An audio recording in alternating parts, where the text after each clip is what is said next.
Descending nearly 8,000 feet from the slopes of mighty Mount Anderson, the Dosewallips River travels an adventuresome path and ties together a diverse mosaic through the eastern Olympic Mountains. The Dosewallips River Valley has been home for countless species over countless years. The Dosewallips currently hosts many diverse land stewards, such as Olympic National Park in its headwaters, Olympic National Forest and private landowners in its middle stretch, and Dosewallips State Park at its estuary. There's been a dirt road providing motorized vehicle access 15.5 miles up into the valley. In 2002, this road washed out 5.5 miles from its end. In May 2008, Olympic National Forest released a draft environmental impact statement with 3 different alternatives for constructing a new section of road. Learning the history, present situation, and future potentials of the Dosewallips just made me more curious to figure out what is the right solution for the Dosewallips. In summer 2008, I decided to head out to the valley and see for myself. I decided to call up a couple friends who were always down for an adventure. Hi, I'm John Longcourt. I'm Gabriel Bernier. And away we went. Once upon a river, I learned about me. There beside the water, my mind set me free. The plan was to drive as far as we could, hike the area near the washout where the Forest Service plans to rebuild the road, and then go for a killer bike ride on the far side. On our journey, we saw quite a bit of wildlife. Boy, a little cutie.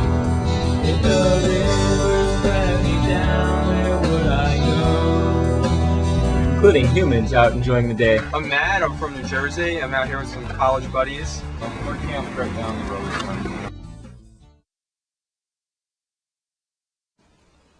We reached what was the end of the line for our car. There were about a dozen or so other cars parked there. We were curious to see this fabled 500-foot washout.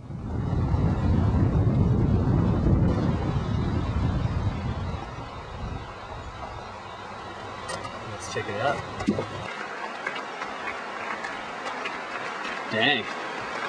I'd say it washed out. Wow.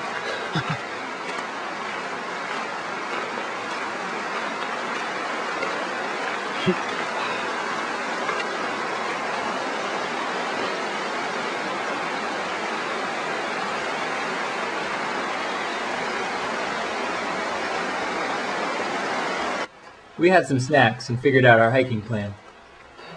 And now we're going to walk the proposed alternate route, which is the red line. So we're going to head back to this spot and we're going to walk through the forest.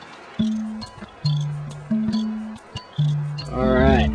Here's where the proposed road is going to take off from the main Dosewallips Road. We're about a third of a mile from the washout.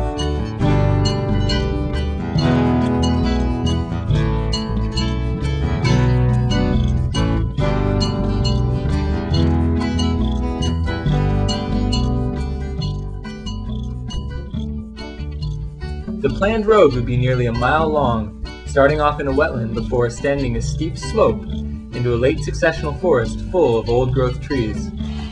U.S. Department of Transportation, Federal Highway Administration. We were able to follow the route fairly easily due to all the flagging and tagging.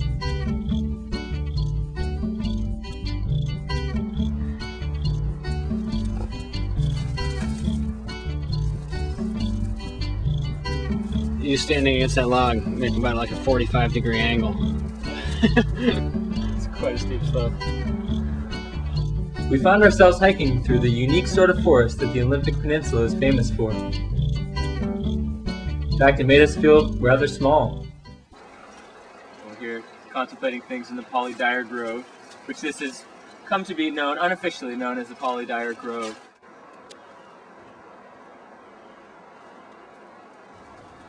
Polly Dyer is an individual who has devoted her life to preserving the forests of the Pacific Northwest.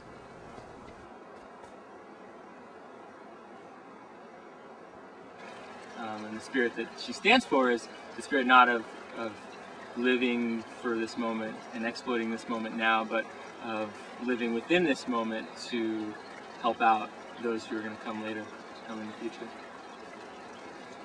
So that's the spirit that comes to my mind, and that's what I'm thinking about sitting in this grove right here, the Polydire Grove, and thinking that there's flagging and surveys and a plan in place that would turn this area into a road.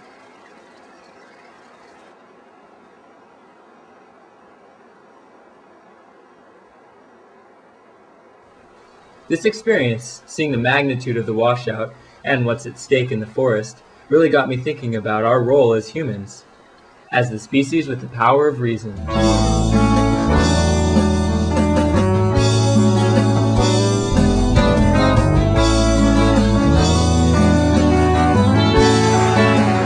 So is that straight across there? Is that where the road Yeah, we can see. continues?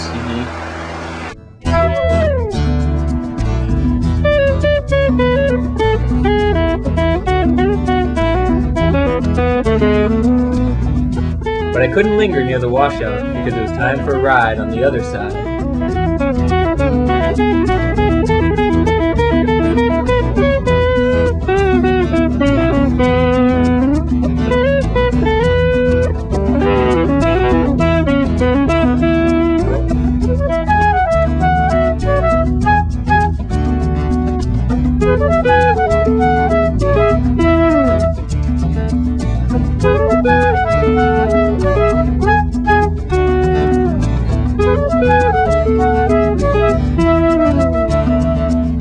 We got a feeling that things have been the same too long.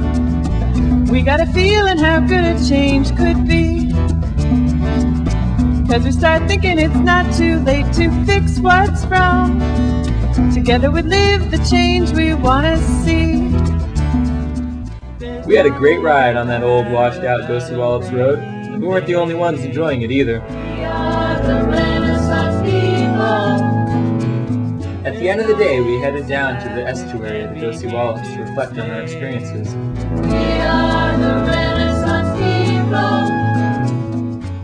We talked about the abundant recreational opportunities that exist right now on the Olympic Peninsula.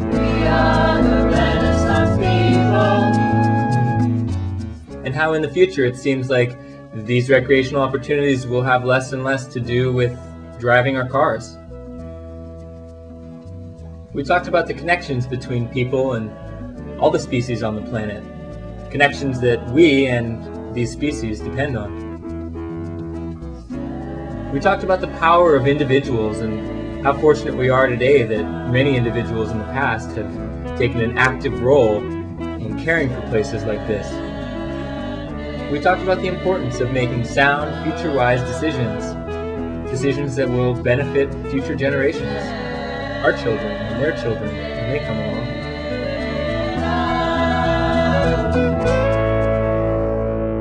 A climate change is going to happen, not on Earth, but in our minds. What is the right solution for the Dosewallips?